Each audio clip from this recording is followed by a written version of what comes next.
ఏదైతే అమరావతిలో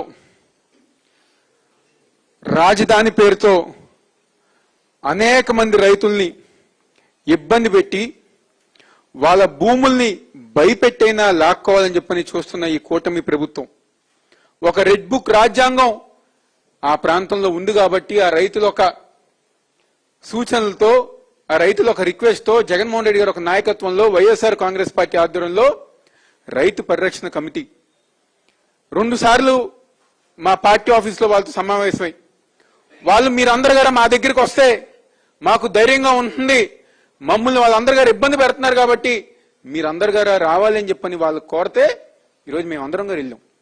మేమేమి మనుషులను పోజేసుకునేల్లా, మా కార్యకర్తలను పోజేసుకునేల్లా ఈరోజు నాయకులుగా ఎవరైతే ఆ కమిటీ సభ్యులు ఉన్నారో మా లీగల్ టీం ఉందో మేమందరమే ఆ ప్రాంతంలో ఉన్న రైతులను కలుద్దామని చెప్పని వెళ్తే తెలుగుదేశం పార్టీకి సంబంధించిన గూండాలు రౌడీలు ముందు తాగించి ఎవరైతే అక్కడ ఇసుక మాఫియా మట్టి మాఫియా చేస్తున్నారో వాళ్ళందరిని గారా చిల్లర వ్యక్తుల్ని పోజేసి ఈరోజు మా కారుల మీద రాళ్ళు వేస్తాం కానివ్వండి, మాతో పాటు వచ్చిన లీగల్ టీమాల్ని నాయకుల మీద దాడి చేస్తాం కానివ్వండి, ఇలాంటి నీచ రాజకీయాలు ఈ కూటమి ప్రభుత్వంలో చేస్తున్నారు.